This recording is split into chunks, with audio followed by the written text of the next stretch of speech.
दास्तानें लफ्जों की मोहताज कहाँ होती हैं। सियासत शख्सियत की गुलाम कब से होने लगी।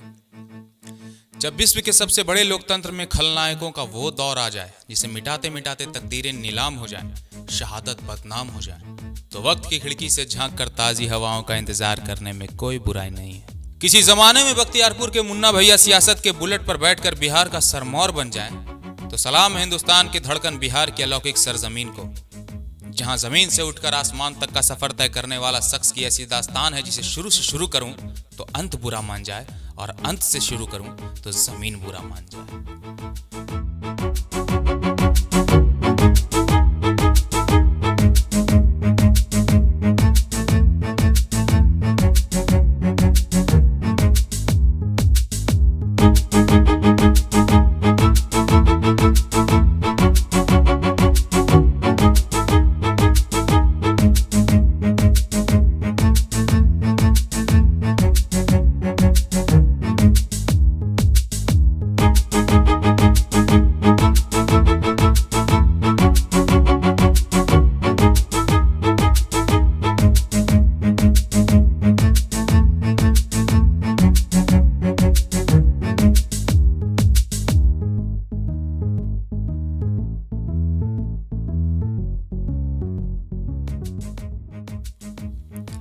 बात अगर सफर मात्र की होती तो लफ्जों की धार ही थोड़ी और पैनी नहीं होती, बल्कि तारीफों का पुल शाब्दिक सीमाओं से परे होता। नीतीश नाम का गुब्बारा वक्त की सींक लगने से फूटने वालों में से तो नहीं था, पर जुबान के तीर यदा कदा नासूर भी साबित होते रहे।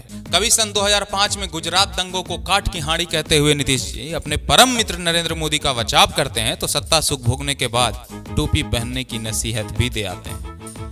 बिहार की दर्दनाक पॉलिटिक्स को जिस शख्स ने भरपूर निचोड़ा उस मगरूरियत का नाम है नीतीश। 17 साल के गठबंधन को मात्र मोदी के नाम पर धड़ाम से चकनाचूर कर देने वाला इंसान सियासत की पिच पर कप्तानी से कम कुछ तो नहीं चाहता था। खुद को किसी मामले में कम आंककर ना देखना तो खूबी ही कहेंगे, परंतु एक आम बिहारी की नजर से सवाल का बवाल तो उठेगा ही। सवाल जयप्रकाश विश्वविद्यालय के उन विद्यार्थियों का जिन्हें 2 साल की एमए डिग्री 4 साल में देकर प्रदेश के भविष्य का एनकाउंटर दलाली के कट्टे से होता है।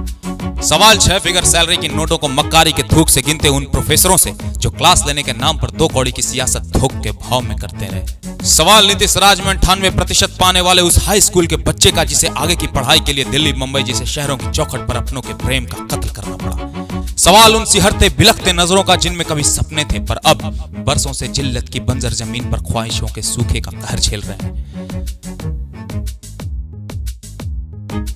दलित के चकाचौंध में दलित को नजरअंदाज कर सियासत को मदारी का खेल बना देने वाला वो व्यक्ति जिसके शासन में जंगल राज रिटर्न्स का नंगा नाच होता रहा। वो इंसान क्या पोंछ पाएगा मुजफ्फरपुर में उन दलितों के आंसू जिनके मुंह में भरे बाजार के सामने पेशाब करके जलील कर दिया गया था। क्या माफ कर पाएगा औरंगाबाद का वो दुकानदार जिसने अपने मेहनत की एक एक पाई जुटाकर अभी कल ही तो दुकान चलाना शुरू किया था और आज दंगों की आंच में अपने सपनों की चिता जलते देख रहा हो। क्या हर बात में अपनी पीठ थपथपाने वाला नीतीश कुमार आंख मिला पाएगा उस बच्चे से जिसने IIT जेईई तो क्लियर कर लिया हो लेकिन बोर्ड की परीक्षाओं में उसे फेल कर दिया गया हो। वहीं दूसरी तरफ नीतीश कुमार के बिहार टॉपर्स को विषयों के नाम तक नहीं पता। आइए आपको एक छोटी सी कहानी बताता हूं। टीने ने लोहे से कहा कि मित्र, तुम भी पीटे जाते हो और मैं भी पीटा जाता हूं, लेकिन तुम मुझसे ज्यादा आवाज करते हो, क्यों? तो लोहे ने कहा कि मित्र, तुम्हें भी लोहा पीटता है और मुझे भी लोहा ही पीटता है। फर्क सिर्फ इतना है कि जब अपना अपनों पर चोट करता है ना तो दर्द ज्यादा होता है। क्या नीतीश कुमार को नहीं पता कि यह कौन सी भूमि है? ये वही भूमि है जो भगवान बुद्ध की कर्म भूमि और सम्राट अशोक के धर्म भूमि का आधार बनती है। भूमि विश्व प्रसिद्ध नालंदा विश्वविद्यालय की, जिसे सियासत का लॉलीपॉप चूसने के लिए उसकी साख को ताक पर रख दिया गया। वो भूमि जहां के राजेंद्र प्रसाद को कोई examinee is better than examiner कहकर सम्मान करता है, वहीं केबीसी की हॉट सीट पर बैठकर कोई सुशील 5 करोड़ बैठे बैठे ही भजा लेता है। वो बिहार ना तो खेल कूद में अपनी सहभागिता दर्ज कराने में समर्थ रह गया है और ना ही फाइनेंस के क्षेत्र में प्रति व्यक्ति आए। आजकल के खबरों में एनडीए से बिगड़ते रिश्ते कोई नई बात नहीं। नीतीश है, मुमकिन है, इतना तो पता ही है नीतीश बाबू को कि लालू के अवसान के बाद अगर आरजेडी का मुस्लिम दलित यादव समीकरण को अपनी ओर ट्रांसफर करना है तो भाजपा का साथ छोड़ना मजबूरी कहें या समझदारी। परंतु अगर नीतीश जुड़े भी रहें तो लगान पिक्चर के लाखा की तरह कब पलट जाए कोई भरोसा नहीं है। खैर, जो भी है भविष्य के गर्भ में है, परंतु भविष्य के नीतीश की नींव अतीत को भूल पाएगी, ये उतना ही बड़ा सवाल है जितना कि मुख्यमंत्री के तौर पर उनके कामों का हिसाब।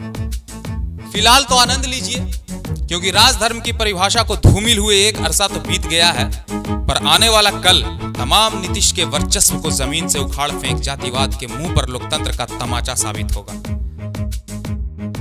तमाचा वो जो सियासत की विरासत का सम्मान राष्ट्रनीति के स्वर्णिम कसीदों से स्थापित करेगा, बिहार के स्वाभिमान को एक नया आयाम देगा और विश्व पटल पर एक बदलता और सुनहरा हिंदुस्तान देगा।